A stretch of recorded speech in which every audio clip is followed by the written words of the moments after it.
packet that the board has, and there's a public copy of it on the back. There is an email that we received from Dr. Mandy Bain with this request. So the request is reproduced here on this packet. So what I'd like to do, I'd like to hear from Dr. Mandy, she's here, and get her vision for what it is that this request is. And then we're going to have a discussion about this request and any reasonable actions that we need to take in response to it. We will see what comes out. So with that, Mandy, please. Thank you. And thank you to those of you who came out to our orientation sessions. It was great to see several of you there, and also a lot of the folks here in the audience from the community. So we're handing out a little bit of what would be a presentation related to today's request.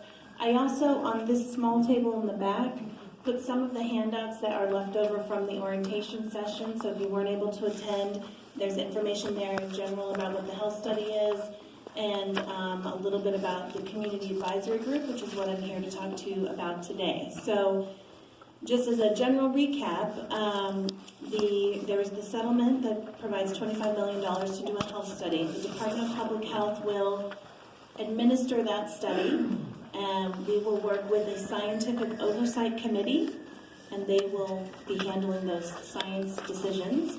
And then we'd also like to form a community advisory group.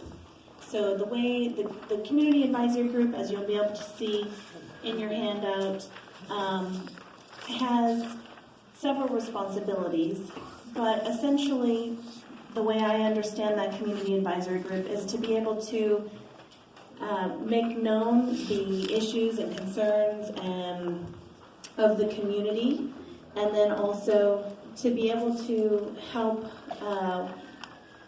sort of figure out what's the best way to get the information that comes out of the study back to the community. So we don't want the scientists to just come in, do their science, publish it in journals that none of us can access or understand, but we want to make sure that that science gets done and presented in a way that is most helpful to the community. And if there are issues that we can, apply some resources to help with the community recovery, that's the vision that I have for this community advisory group. So the structure of the community advisory group is, first we have some dedicated seats for neighborhood councils in this area. Porter Ranch, as the closest neighborhood council, you have 2 seats reserved for this neighborhood council on that community advisory group. So what we're asking today, that we'll get to later, is that you would nominate those 2 representatives and an alternate so that we can make sure we always have your 2 folks there, two seats represented. So there will be a total then, the 2 from Porter Ranch Neighborhood Council and 5 other neighborhood council seats. That will form sort of the core of the community advisory group. And then there will be up to 13, so we could have up to 20 members of the community advisory group. Those other 13 would sort of be from at-large constituencies. So anybody in the community can nominate somebody for that seat, for a seat on the community advisory group.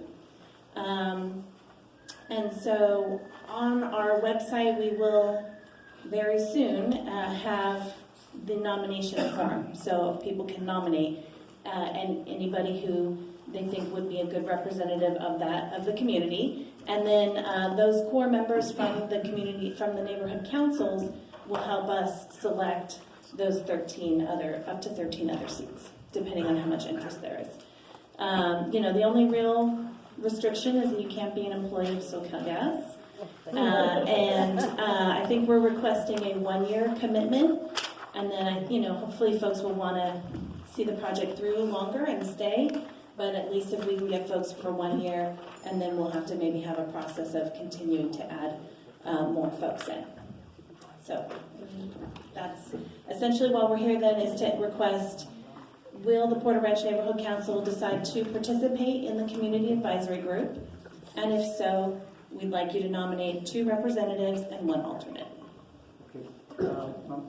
Let's ask you some questions, if you don't mind. Sure.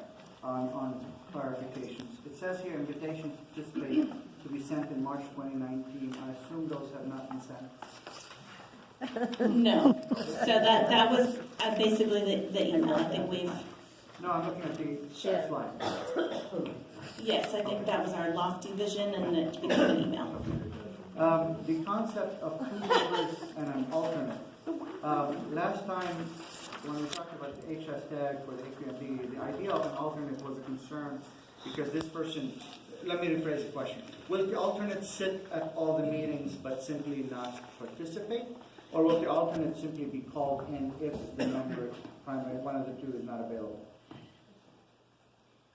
I think it would be the latter. We haven't fully discussed that. I think from discussions with neighborhood council leaders, they suggested having an alternate, so we agreed to do that. But you can see the problem. The alternate hasn't been engaged in 7 months and then was called in on the 8th month meeting.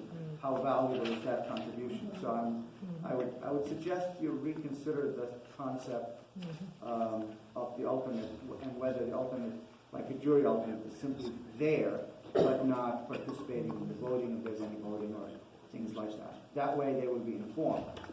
Now it takes someone who actually wants to spend their time and not vote to be there, but that's the definition of the job. So that's a suggestion.